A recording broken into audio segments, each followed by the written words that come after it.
Hello everyone, welcome back to my YouTube channel.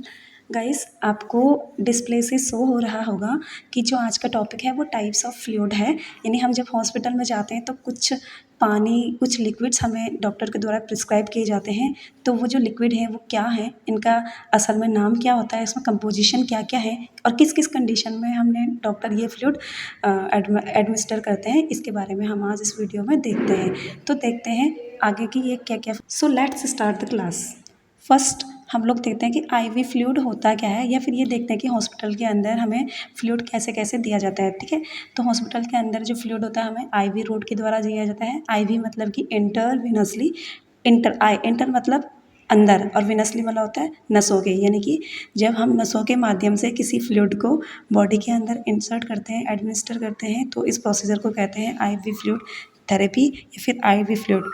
ठीक है, अब देखते हैं कि हॉस्पिटल के अंदर हमें नॉर्मली कौन कौन से फ्लूइड देखने को मिलते हैं।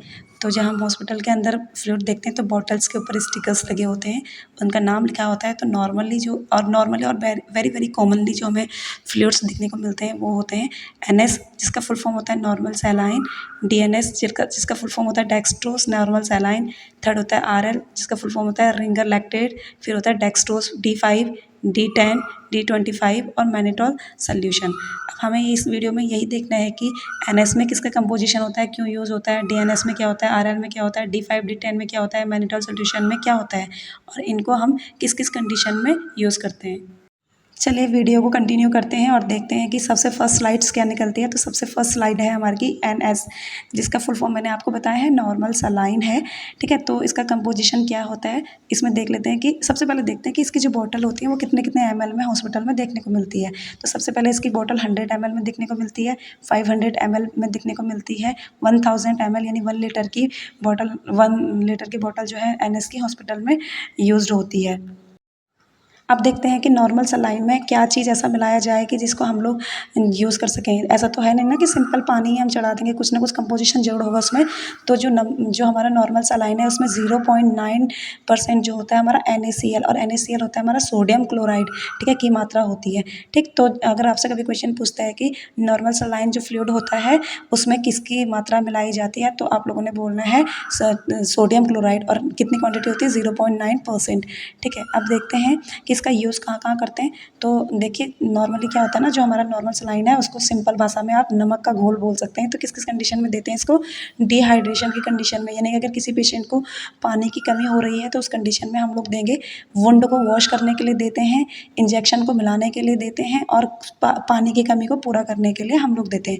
पानी की कमी होने पर हम लोग यानी डिहाइड्रेशन की कंडीशन में हम लोग एनएस को देते हैं, यानी नॉर्मल सलाइन को देते हैं। वुंड को, किसी वुंड को क्लीन करने के लिए हम नॉर्मल सलाइन का यूज़ करते हैं। डाइल्यूशन ऑफ इंजेक्शन, डाइल्यूशन मतलब इंजेक्शन मतलब होता है कि कई सारे इंजेक्शन हमारे पाउडर फॉर्म में होते हैं, उसको हम पाउडर फॉर्म में पेशेंट को तो दे नहीं सकते, तो हम लोग क्या करते हैं एनएस लेते हैं और उसको डाइल्यूट करते हैं, आपस में मतलब घोलते हैं, और उसके बाद हम वीनस की या वेंस की हेल्प से उसको इंजेक्ट करते हैं। ठीक है, और मेंटेन करता है ये हमारे वाटर बैलेंस को बॉडी में। ठीक है, तो आई होप कि समझ में आएगा एनएस में कंपोजिशन किसका होता है, सोडियम क्लोराइड का, और 0.9% सोडियम क्लोराइड एनएस में पाया जाता है। और जो डिस्प्ले में आपको पॉइंट्स हो रहे हैं 4 पॉइंट, इस कंडीशन में हम लोग क्या करते हैं नॉर्मल सलाइन को प्रिस्क्राइब करते हैं। आगे बढ़ते हैं वीडियो में और देखते हैं नेक्स्ट स्लाइड में क्या है।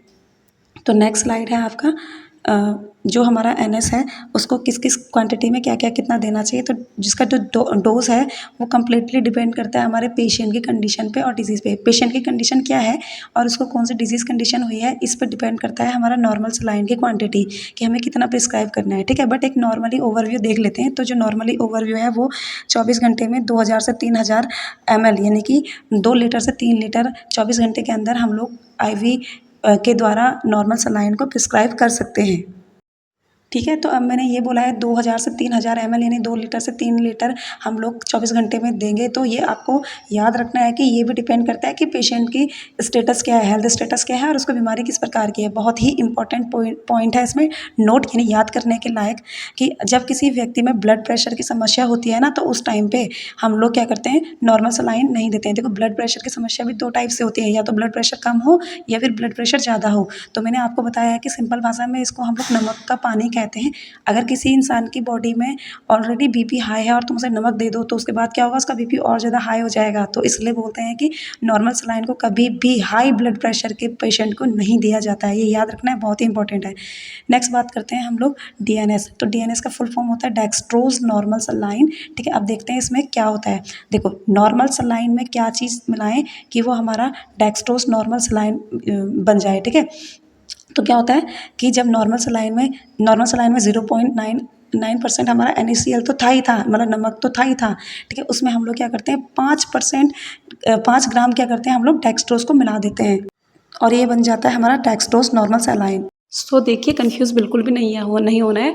NS का मतलब था नॉर्मल सलाइन जिसमें हमारा 0.9% पाया जाता कंपोजिशन पाया जा रहा था सोडियम क्लोराइड का। अब ये हमारा डेक्सट्रोज नॉर्मल सलाइन, यानी कि नॉर्मल सलाइन में डेक्सट्रोज का अमाउंट प्रेजेंट होगा। ठीक है, तो नॉर्मल सलाइन में हमारा जब 0.9% NaCl था तो यहाँ पर भी हमारा 0.9% NaCl होगा, प्लस में इसके साथ क्या होगा 5 ग्राम क्या होगा डेक्सट्रोज होगा। और डेक्सट्रोज क्या है, एक प्रकार का ग्लूकोज है या फिर हम लोग मीठापन बोल सकते हैं ना, वो है। ठीक है, तो अब देखते हैं इसकी बॉटल किस किस कंडीशन में पाई जाती है। तो इसकी बॉटल भी 500 ml में हम लोग हॉस्पिटल में मेनली देखने को मिलता है। याद रखना कि अगर कंपोजिशन की बात करें तो आपको याद रखना है कि 0.5% के साथ अगर 5 ग्राम हम डेक्सट्रोज या शुगर मिला दें तो उस सॉल्यूशन को हम लोग बोलते हैं डेक्सट्रोज नॉर्मल सलाइन।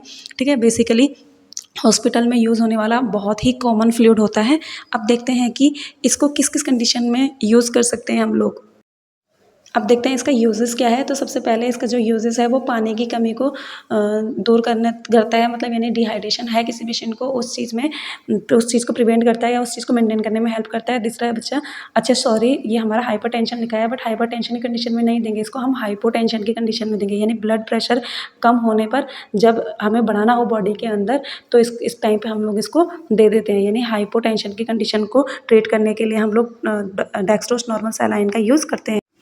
और अगर हमें इंसुलिन का शॉक मतलब ये होता है जब हमारी बॉडी में इंसुलिन बन ही नहीं रहा है, और इंसुलिन का काम होता है हमारी बॉडी के ब्लड ग्लूकोज लेवल को स्टेबल करना या मेंटेन करना। ठीक है, तो उस टाइम पे हम लोग DNS यानी डेक्सट्रोज नॉर्मल सलाइन का यूज़ करते हैं। और अगर किसी पेशेंट को एक्सीडेंट हो गया है, एक्सीडेंटल कंडीशन हो गई है, तो उस कंडीशन में भी हम उसकी कंडीशन को ट्रीट करने के लिए डेक्सट्रोज नॉर्मल सलाइन का यूज़ करते हैं। क्यों करते हैं, क्योंकि जब किसी पेशेंट का एक्सीडेंट होता है तो ब्लड लॉस होता है, ब्लड लॉस होगा तो हाइपोग्लाइसेमिया की कंडीशन होगी, और हाइपोग्लाइसेमिया की कंडीशन होगी तो हम लोग उसको बिल्कुल क्या देंगे, अपना डेक्सट्रोज नॉर्मल सलाइन जरूर देंगे। ठीक है, तो डिहाइड्रेशन को प्रिवेंट करने के लिए, हाइपोटेंशन को प्रिवेंट करने के लिए, इंसुलिन शॉक को प्रिवेंट करने के लिए और एक्सीडेंटल कंडीशन को ट्रीट करने के लिए हम लोग क्या देते हैं, डेक्सट्रोज नॉर्मल सलाइन देते हैं। अब देखते हैं कि इसका डोजेस क्या है, कैसे कैसे हम लोग इसको बनाते हैं। तो देखिए जो इसकी डोज है, मतलब हम कितनी क्वांटिटी में पेशेंट को देंगे, तो ये डिपेंड करता है हमारे पेशेंट की जो कंडीशन है वो क्या है और पेशेंट के अंदर डिजीज़ कंडीशन क्या है। ठीक है, तो नॉर्मली जैसे हम लोगों ने ओवरव्यू कम निकाला था कि नॉर्मल सलाइन को कितना देते हैं, तो इसमें भी हम लोग 2500 से लेकर 3000 ml यानी 2.5 लीटर से 3 लीटर हम लोग डेक्सट्रोज नॉर्मल सलाइन पेशेंट को 24 घंटे के अंदर एडमिनिस्टर कर सकते हैं। ठीक है, बिल्कुल भी श्योरली आपको नहीं लिखना है कि इतना ही देंगे। ठीक है, वो डिपेंड करता है कि पेशेंट की कंडीशन क्या है और पेशेंट को डिजीज़ कंडीशन क्या है।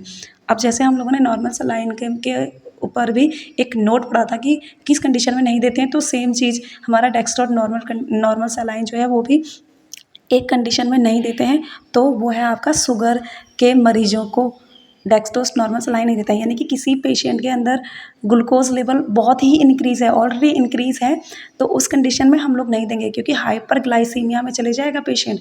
ठीक है, देखो मैंने बोला था उधर इंसुलिन शॉक, तो समझना है कि इंसुलिन शॉक क्या है। इंसुलिन हमारे बॉडी में पैनक्रियाज के बीटा सेल से प्रोड्यूस होता है और नॉर्मली क्या करता है, हमारी बॉडी में ब्लड ग्लूकोज लेवल को मेंटेन करता है। ठीक है, अब क्या होगा जब हमारा इंसुलिन ही प्रोड्यूस नहीं होगा या कुछ और रीज़न होगा कि ग्लूकोज नहीं बन रहा है, ठीक है, तो उस कंडीशन में क्या होगा, हमारे बॉडी का जो ब्लड शुगर लेवल है वो इंक्रीज़ हो जाएगा। और इसी कंडीशन को हम हाइपरग्लाइसीमिया बोलते हैं। हाइपर मतलब बढ़ना और ग्लाइसीमिया मतलब ग्लूकोज़ का लेवल ब्लड में, ठीक है। तो ऑलरेडी बढ़ा हुआ है, ठीक है। और प्लस में हम लोग जो डेक्सट्रोज़ नॉर्मल सलाइन है उसमें भी हमारा कंपोजिशन है किस चीज़ का, शुगर का या फिर डेक्सट्रोज़ का, ठीक है। और हम उसको फिर लगा दे रहे हैं तो क्या होगा, इंक्रीज़ होगा ना, पहले से बढ़ा हुआ है और दोबारा से हम शुगर ही दे रहे हैं उसको, तो क्या होगा, इंक्रीज़ होगा। तो बहुत इंपॉर्टेंट पॉइंट है कि अगर कोई पेशेंट हाइपरग्लाइसीमिया से या फिर मधुमेह रोग से सफ़र कर रहा है तो उस पेशेंट को हम लोग क्या करते हैं, डेक्सट्रोज़ नॉर्मल सलाइन नहीं देते हैं। नेक्स्ट स्लाइड की ओर बढ़ते हैं और देखते हैं आरएल रिंगर लैक्टेट क्या होता है, ठीक है। अब सबसे पहले बात करते हैं कंपोजिशन या फिर इसको रिंगर लैक्टेट ऐसा क्या सोल्यूशन है, इसमें क्या क्या पाया जाता है, ठीक है। तो देखते हैं कि जो रिंगर लैक्टेट है ना वो हमारे इलेक्ट्रोलाइट का एक मिक्सचर है, यानी कि काफ़ी सारे जब इलेक्ट्रोलाइट एक ही सोल्यूशन के अंदर पाया जाएगा तो सोल्यूशन को हम लोग बोलेंगे रिंगर लैक्टेट। अब देखते हैं इसमें क्या पाया जाता है, इसमें पाया जाता है हमारा सोडियम क्लोराइड, पोटेशियम क्लोराइड और सोडियम लैक्टेट, ठीक है। मेनली हमारे 3 कंपोजिशन देखने को मिलते हैं रिंगर लैक्टेट के अंदर। तो और तीनों कंपोनेंट है आपका सोडियम क्लोराइड, पोटेशियम क्लोराइड और सोडियम लैक्टेट, ठीक है। तो आपको कोई पूछेगा व्हाट इज़ आरएल, तो आपने बोलना है कि it is a mixture of electrolyte. Electrolyte के मिक्सचर को हम रिंगर लैक्टेट बोलते हैं। मेनली 3 इलेक्ट्रोलाइट इसमें पाए जाते हैं हमारे potassium sodium chloride, potassium chloride और सोडियम लैक्टेट। देखते हैं कि किस किस यूज़ में हम लोग इसको लेते हैं। तो डिहाइड्रेशन होने पर, पानी की कमी होने पर मतलब हम लोग देते हैं आरएल को। इलेक्ट्रोलाइट इम्बैलेंस होने की कंडीशन में हम लोग देते हैं आरएल को। ड्यूरिंग द सर्जरी या फिर आफ्टर द सर्जरी, दोनों कंडीशन में हम लोग आरएल देते हैं पेशेंट को। बर्निंग कंडीशन, अगर कोई व्यक्ति जल जाता है तो उस कंडीशन में भी हम लोग आरएल लगाते हैं। न्यूट्रिशनल डेफिशिएंसी, यानी कोई पेशेंट अगर कुपोषित है तो उस कंडीशन में भी आरएल दिया जाता है। किसी को हाइपोटेंशन हो रहा है यानी ब्लड प्रेशर कम हो रहा है उस कंडीशन में भी देते हैं। अब देखो इससे क्या होता है कि ये हमारा सुटेबल होता है डायबिटिक पेशेंट को, क्योंकि इसमें क्या हो रहा है, डेक्सट्रोज नहीं पाया जाता है। मैंने बताया ना सोडियम क्लोराइड, पोटेशियम क्लोराइड और सोडियम लैक्टोट पाया जाता है इसमें। तो मैंने यहाँ पर कहीं तो नहीं बताया है कि इसमें हमारा डेक्सट्रोज पाया जाता है, जैसे हमारा डीएनएस में पाया जा रहा था, ठीक है। तो जो ये आरएल है उसको हम लोग शुगर वाले पेशेंट को देते हैं, ठीक है। तो सबसे पहले पानी की कमी को दूर करता है, इलेक्ट्रोलाइट इम्बैलेंस को बैलेंस करने के लिए हेल्प करता है। ड्यूरिंग सर्जरी या आफ्टर सर्जरी देते हैं, बर्न कंडीशन में देते हैं, न्यूट्रिशनल डेफिशिएंसी में देते हैं, हाइपोटेंशन को ट्रीट करने के लिए देते हैं और डायबिटिक पेशेंट को हम लोग क्या देते हैं, रिंगर लैक्टेट देते हैं, ठीक है। याद रखना है इसमें, क्योंकि डेक्सट्रोज का अमाउंट नहीं पाया जा रहा है तो ये हमारे शुगर लेवल को क्या करेगा, मतलब बढ़ाएगा नहीं, और इस कंडीशन में हम लोग उसे डायबिटिक पेशेंट को देंगे। अब देखते हैं कि कितनी डोजेस हम लोग देंगे। तो इसकी डोज भी सेम जैसे पहले वाला था कि डिपेंड करेगा कि पेशेंट के अंदर कंडीशन क्या है डिजीज़ की और पेशेंट का हेल्थ स्टेटस क्या है। फिर भी एक सुपरफिशियल है ओवरकम देख लेते हैं, यानी 500 से लेकर 1000 ml को, 1000 ml जो आरएल है हमारा उसको हम पेशेंट को प्रिस्क्राइब कर सकते हैं 24 आवर्स में।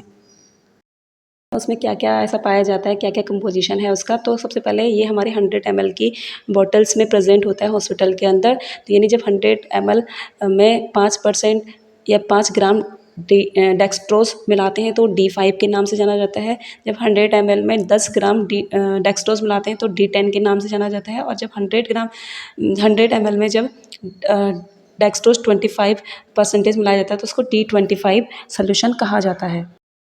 बात करते हैं कि यूजेस कब कब होता है इसका, कहाँ हम लोग डेक्सट्रोज सोल्यूशन देते हैं, D5, D25 और D10 का सोल्यूशन को देते हैं। तो सबसे पहले डिहाइड्रेशन की कंडीशन में हम लोग देते हैं, वीकनेस होने पर देते हैं और डिजीनेस होने की कंडीशन पे देते हैं। यानी जब किसी पेशेंट में पानी की कमी हो रही है तो उस कंडीशन में हम लोग देंगे। वीकनेस, अगर कमज़ोरी हो रही है उस पेशेंट को तो तब देंगे। डिजीनेस यानी चक्कर आ रहे हैं उस पेशेंट को तो तब देंगे, ठीक है।